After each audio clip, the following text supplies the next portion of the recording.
want to begin just by talking about Three-Body Problem. I'm not going to give any major spoilers here, but I will spoil a few elements of the story if you haven't seen it or you haven't read it. But I should first of all say, you know, what is Three-Body Problem? I'm going to butcher the pronunciation, but I believe it's Cixin Liu, or Liu Cixin, however you want to arrange the name and surname. Chinese author who wrote a series of books, a trilogy of books. The first book in the series is called The Three-Body Problem. I actually have my copy here. And I found out about this book through a great YouTube channel that you might be familiar with, which is Quinn's Ideas. And he has a video which is very highly viewed. It's something like the most terrifying science fiction series. But it's not terrifying in the way that you might expect from sort of sci-fi horror, right? I tend to think of movies like Alien when I think of sci-fi horror.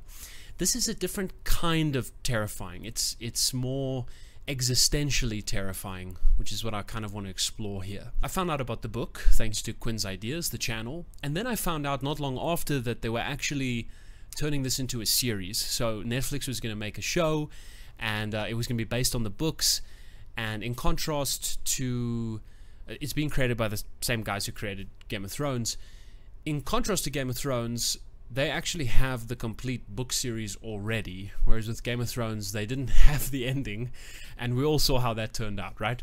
So I was a little bit more hopeful, but I said to myself, okay, if it's going to come out on Netflix, I want to get and read at least the first book, because I'm assuming that the first season would probably be based on the first book, not knowing anything about the book at this point, not having read it.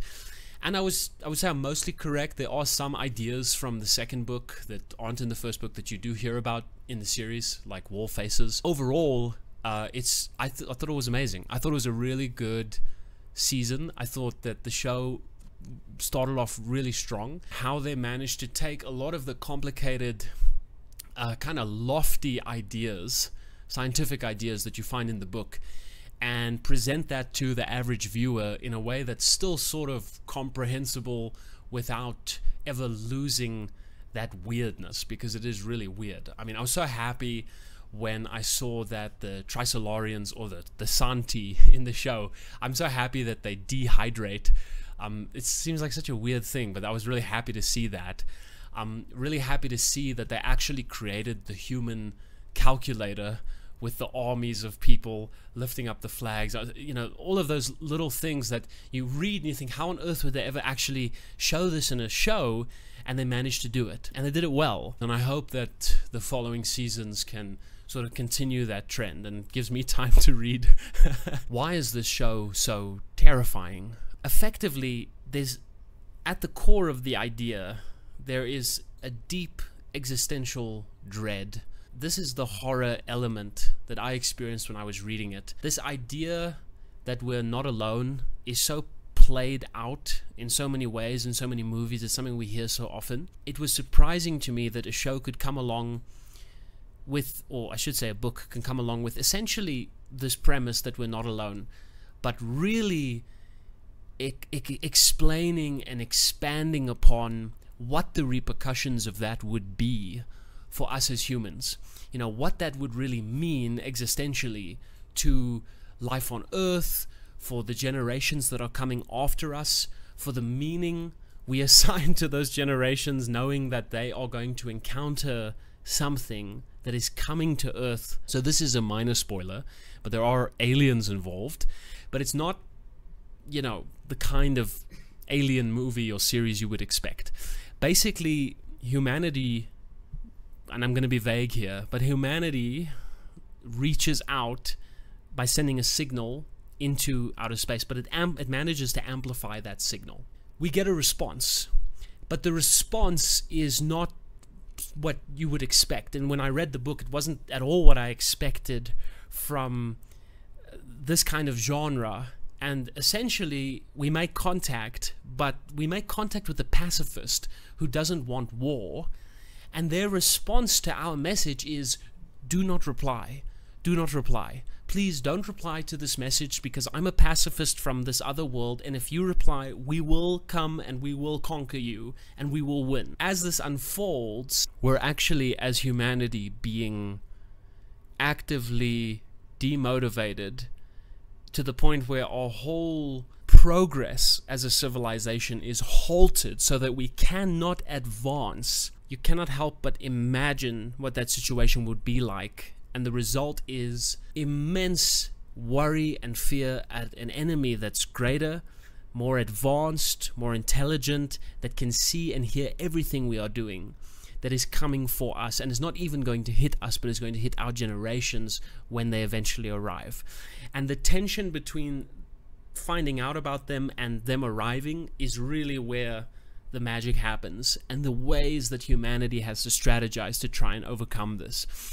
It's fantastic. You are learning really interesting scientific concepts. You're seeing really interesting scientific concepts play out in this sort of horror situation. It really opened my mind to, I would say, the world of science and understanding these concepts a little bit deeper, going and doing a little bit of research. I mean, it's one of the first books I've ever read where I actually wanted to put the book down to go and Google some idea or concept, not because the book did a bad job of explaining it, but because I was so curious I wanted to learn more about it. It's Lovecraftian in the way it creates this sense of cosmic horror and cosmic dread, and this is something I felt very tangibly as I was reading it. Is I haven't really seen this kind of bridge between this Lovecraftian sense of cosmic dread and pure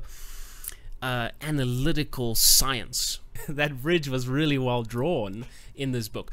Another thing I really loved about the book is that it was originally written in Chinese and then translated, and then obviously won the Hugo Award, which is a pretty big deal.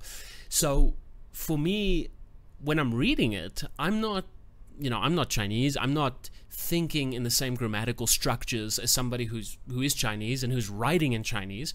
So when you read it, you often come across these really beautiful metaphors that I just don't think I would have thought of necessarily being an English speaker and an Afrikaans speaker.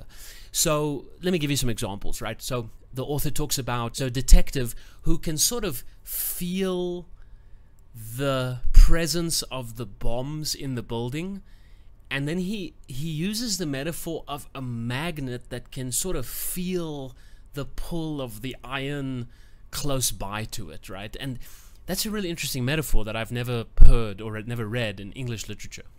Then he also talks about this great line where he says, one of the characters says, "I'm a really straightforward person.